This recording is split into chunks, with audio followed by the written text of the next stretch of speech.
हे दोस्तों, क्या आपका भी अभी तक संस्कृत की तैयारी नहीं हुई है? क्या आप भी संस्कृत को देखकर भागने लगते हैं?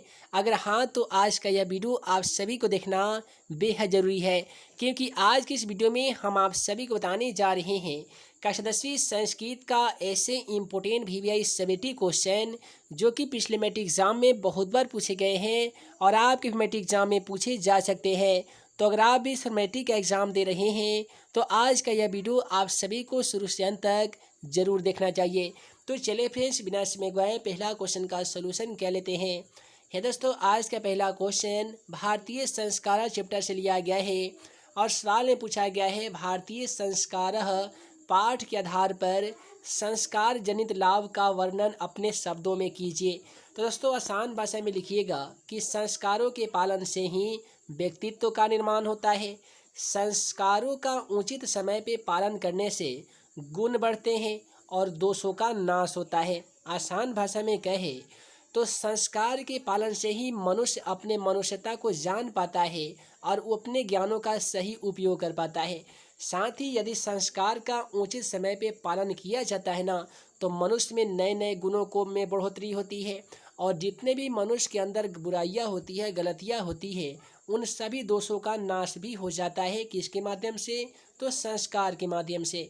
दोस्तों, भारतीय जीवन में प्राचीन काल से ही संस्कार ने अपने महत्व को संजोए रखा हुआ है। यहाँ ऋषिगण की कल्पना थी कि जीवन के सभी मुख्य अवसर पे वेद मंत्रों का पाठ होना चाहिए, वरिष्ठों का आशीर्वाद लेना चाहिए, हवन एवं परिवार के सदस्यों का सम्मेलन होना चाहिए। ये तमाम जो भी कल्पनाएं हैं ना, ये सभी ऋषिगण के द्वारा की गई थी। अगला सवाल है हमारा कि भारत महिमा पाठ के आधार पर भारत के महत्व का वर्णन अपने शब्दों में कीजिए। दोस्तों, ये क्वेश्चन भारत महिमा पाठ से लिया गया है जिसमें हमारे देश भारत की महिमा यानी बड़ाइयों का वर्णन किया गया है। तो यहाँ पे आप लिखेंगे भारतवर्ष अति प्रसिद्ध देश है, यानी हमारा देश भारत बहुत ही ज़्यादा पॉपुलर यानी प्रसिद्ध देश माना जाता है। दोस्तों, यहाँ की भूमि हमेशा हमेशा से पवित्र एवं ममतामयी मानी गई है। यहाँ अलग अलग जाति एवं धर्मों के लोग एक साथ मिलजुल कर रहते हुए निवास करते हैं यानी रहते हैं। भारतीय भूमि पुत्र वत्सला है, यहाँ की धरती सोना उपजाती है। देवगन भी यहाँ पे जन्म लेने के लिए तरसा करते हैं। दोस्तों, यह भूमि की प्रकृति अद्वितीय है। आसान भाषा में कैसे याद रखिएगा, तो दोस्तों बता दीजिएगा कि भारत महिमा पाठ के आधार पर भारत का महत्व का वर्णन काफ़ी ही सुंदर ढंग से किया गया है। भारत जो देश है अनेक देशों की अपेक्षा बहुत ही सुंदर तथा प्रसिद्ध देश है।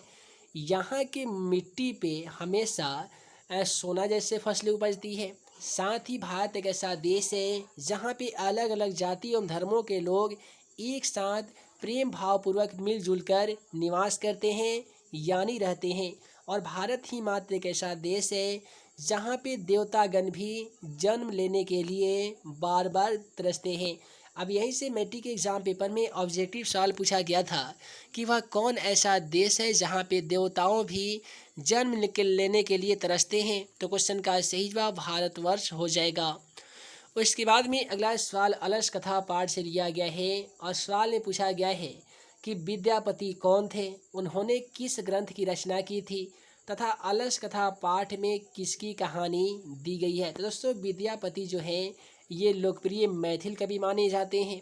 संस्कृत ग्रंथों के रचयिता भी विद्यापति को कहा जाता है। दोस्तों, विद्यापति की ख्याति संस्कृत भाषाओं में आध्यात्मिक है। उन्होंने पुरुष परीक्षा नामक ग्रंथ की रचना भी किए हुए हैं। इसी पाठ में आलसियों के दोष का निरूपण प्रसंग में व्यंग्यात्मक कथा प्रस्तुत की गई है। नीतिकार आलस्य को शत्रु के समान मानते हैं।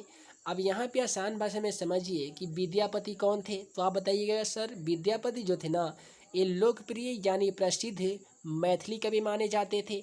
और यहीं से मैट्रिक के एग्ज़ाम पेपर में ऑब्जेक्टिव सवाल पूछे जाते हैं कि इनमें से कौन सा मैथिली कवि माने जाते हैं। तो बता दीजिएगा विद्यापति जो हैं ये मैथिली कवि माने जाते हैं।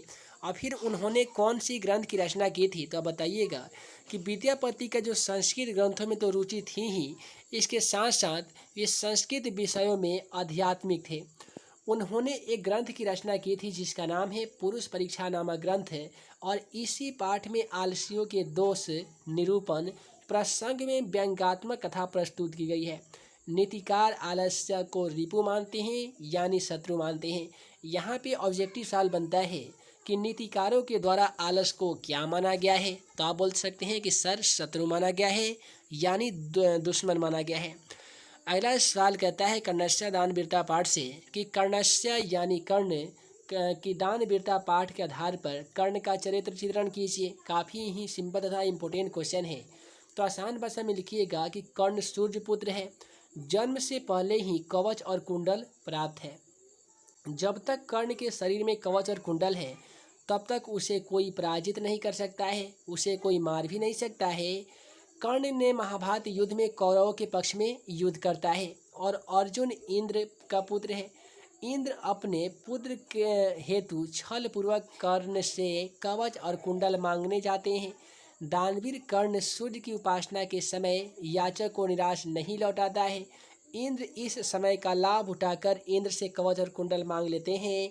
सब कुछ जानते हुए भी कर्ण अपने इंद्र को अपना कवच और कुंडल उतार देता है, जिसके कारण उसकी दानवीरता जो है ना ये सारे जगत में प्रसिद्ध होती है। आसान भाषा में कैसे याद रखिएगा, यहाँ से एक ऑब्जेक्टिव बनता है कि इनमें से कौन सा सूर्यपुत्र है। तो दोस्तों कर्ण को सूर्यपुत्र कहा जाता है, वहीं पे भीष्म पितामह को देवता पुत्र यानी गंगा पुत्र कहा जाता है। अब ये जो कर्ण थे ना, सूर्यपुत्र जो कर्ण थे, इनको जन्म से ही कवच और कुंडल प्राप्त था।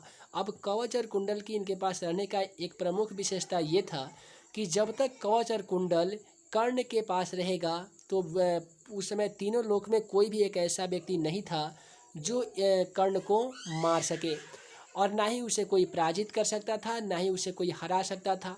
अब ये जो कर्ण था ना, तो कर्ण उस समय पांचों पांडव और कौरव में जब लड़ाई हुई थी तो ये कौरव की ओर से कर्ण युद्ध कर रहे थे।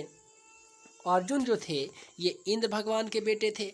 अब इंद्र भगवान अपने बेटे के प्राणों की रक्षा करने के लिए वो क्या किए, उनको तो मालूम था कि जैसे सुबेरे होते हैं तो यहाँ पे जो भी याचक दानवीर कर्ण से कोई भी अपना वरदान मांगता है या कोई भी सामान मांगता है तो ये जो है सूर्यपुत्र कर्ण कभी उसे वापस नहीं लौटाते हैं।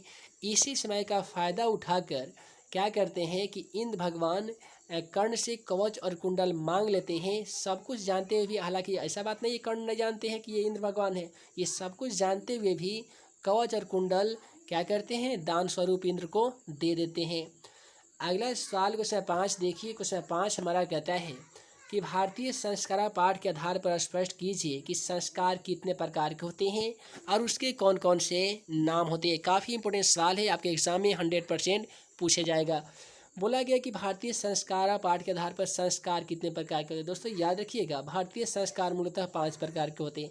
हालांकि ये पूरे संस्कार 16 होते हैं, लेकिन प्रकार की बात करें तो 5 प्रकार के होते हैं।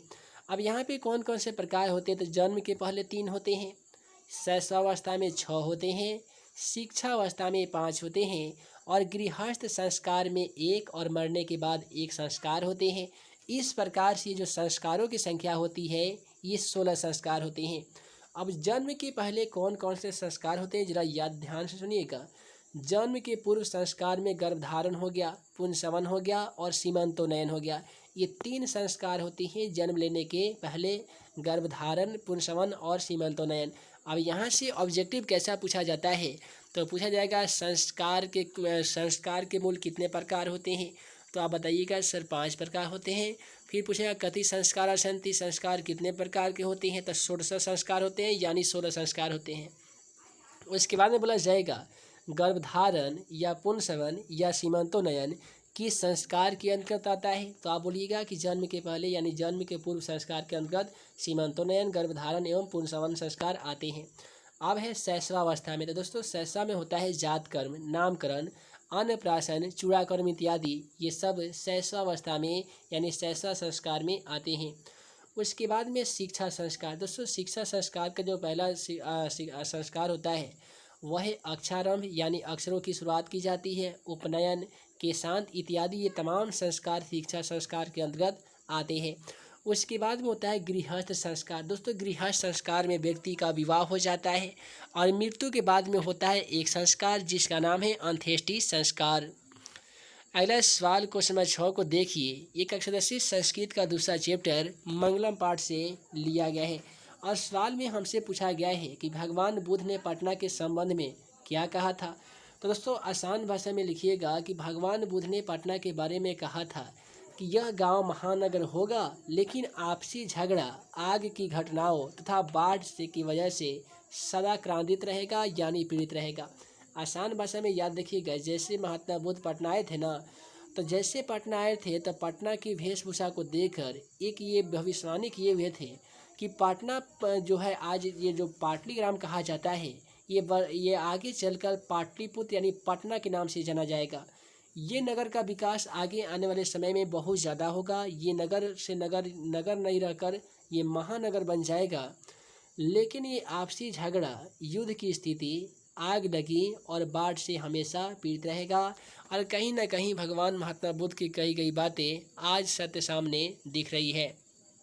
अगला सवाल है, मध्यकाल में भारतीय समाज में फैली कुरीतियों का वर्णन अपने शब्दों में कीजिए। ये क्वेश्चन जो है ये किसे लिया गया है, तो स्वामी दयानंद सरस्वती पाठ से लिया गया है। उसने बताया गया था कि मध्यकाल में अनेक प्रकार की कुरीतियाँ फैली हुई थी, जैसे भारतीय समाज में मौजूद थी। जैसे में जातिवाद हो गया, छुआछूत, अशिक्षा, विधवाओं की दुर्गति पर अनेक उदाहरण दिए गए थे जो भारतीय समाज को अंधकार की ओर ले जा रहे थे। दलित हिंदू समाज को तिरस्कार कर धर्म परिवर्तन किया जा रहा था। तो ये जो तमाम के तमाम कुरीतियाँ हैं, ये मध्यकाल में भारतीय समाज के अंदर फैली हुई थी। इन्हीं सभी कुरीतियों को दूर करने वाले पहले समाज सुधारक कौन कहलाए थे, तो स्वामी दयानंद सरस्वती कहलाए थे। अगला सवाल फिर से आ गया भारतीय संस्कार चैप्टर से कि किसान संस्कार को गोदान संस्कार भी क्यों कहा जाता है। दोस्तों किसान संस्कार में गुरु के घर से ही शिष्य का प्रथम छौर एवं मुंडन होता है। इसमें गोदान अनिवार्य था, अतः किसान संस्कार को गोदान संस्कार भी कहा जाता है। उसके बाद में अगला सवाल करता है, अपनी उन्नति चाहने वाले को क्या करना चाहिए। ये जो क्वेश्चन है कर्मवीर कथा से लिया गया है। तो दोस्तों अपनी उन्नति चाहने वाले लोगों को निंद्रा यानी नींद, तंद्रा यानी कम भोजन, भय डर, क्रोध का मतलब गुस्सा, आलस्य का मतलब आलस और देर से काम करने की आदतों को त्याग कर देना चाहिए। यदि कोई व्यक्ति अपने अंदर से तंद्रा, निंद्रा, भय, क्रोध और आलस ये तमाम चीज़ों को यदि त्याग देगा ना, तो जाहिर सी बात है कोई भी व्यक्ति अपने आप को उन्नति पे राह पे ला सकता है। और इसके बाद में अगला सवाल है संस्कृत साहित्य लेखिका चैप्टर से कि संस्कृत में पंडिता छमाराव के योगदानों का वर्णन कीजिए। दोस्तों संस्कृत साहित्य के आधुनिक समय में लेखिकाओं में पंडित छमाराव अति प्रसिद्ध है। यानी अगर बात करेंगे संस्कृत साहित्य लेखिकाओं में सबसे ज़्यादा आधुनिक काल में कौन ज़्यादा प्रसिद्ध है, तो पंडिता छमाराव हो जाएगा। वर्तमान में पूछा जाएगा तो पंडिता मिथिलेश कुमारी मिश्र हो जाएगा। शंकर चरितम उनके अद्वितीय रचनाएं हैं। गांधी दर्शन से प्रभावित होकर उन्होंने सत्याग्रह गीता, मीरा लहरी, कथा मुक्तावली, ग्राम ज्योति इत्यादि रचनाएं भी किए हुए थे।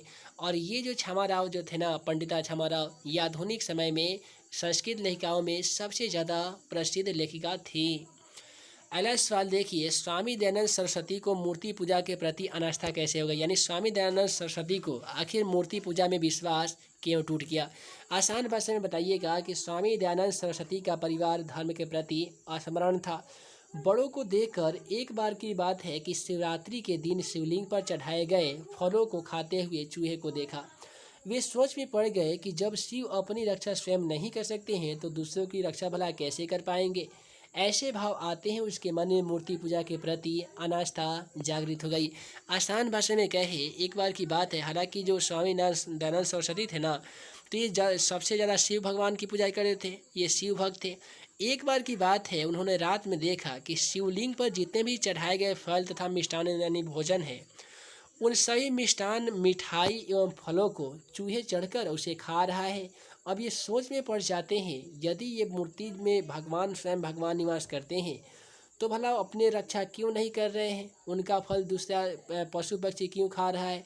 तब इनको लगा कि नहीं, जब शिव अपनी रक्षा स्वयं नहीं कर सकते हैं तो दूसरों की रक्षा भला कैसे कर पाएंगे। ऐसे भाव आते हैं उनके मन में, मूर्ति पूजा के प्रति अनास्था हो गई, यानी उसके प्रति जो भी आस्था थी, जो भी विश्वास थी, लगन थी, वो समाप्त हो गई। अगला सवाल है, पटना में कौमुदी महोत्सव क्यों मनाया जाता था? ये जो सवाल है पाटलिपुत्र वैभवम चैप्टर से लिया गया है। बहुत ही मजेदार चैप्टर है पाटलिपुत्र वैभवम। और इसमें बताया गया था कि पाटलिपुत्र में यानी पटना में कौमुदी महोत्सव जो है गुप्त वंश के शासन काल में शरद ऋतु में बड़ी धूमधाम से मनाया जाता था, जिसमें सभी नगरवासी आनंद मगन हो जाते थे। आजकल जिस प्रकार से दुर्गा पूजा मनाया जाता है ना, ठीक उसी प्रकार से प्राचीन काल में कौमुदी महोत्सव मनाया जाता था। अब यहाँ से सवाल ऑब्जेक्टिव ये पूछा जाता है कि कौमुदी महोत्सव कहाँ मनाया जाता था, तो आप बोलेंगे कि पटना में मनाया जाता था। किस वंश के काल में, तो ये हो जाएगा गुप्त वंश के शासन काल में। किस ऋतु में, तो शरद ऋतु में। ये तमाम ऑब्जेक्टिव क्वेश्चन आप तमाम छात्रों के लिए काफ़ी ही इम्पोर्टेंट है। दोस्तों वीडियो लंबी ना हो, जिस कारण मैं इस वीडियो को यहीं पे एंड करता हूँ। उम्मीद है आज का यह वीडियो आप सभी को पसंद आया हो तो वीडियो को लाइक करें, अपने दोस्तों के साथ शेयर करें। ऐसे ही नया नया वीडियो पाने के लिए आप हमारे YouTube channel math and magic tips को सब्सक्राइब करना बिल्कुल ना भूलिएगा। तो है दोस्तों, मैं मुकीम अंसारी जल्द मिलूंगा अगले वीडियो में नए वीआई क्वेश्चन के साथ। तब तक के लिए वीडियो के लिए बहुत बहुत धन्यवाद।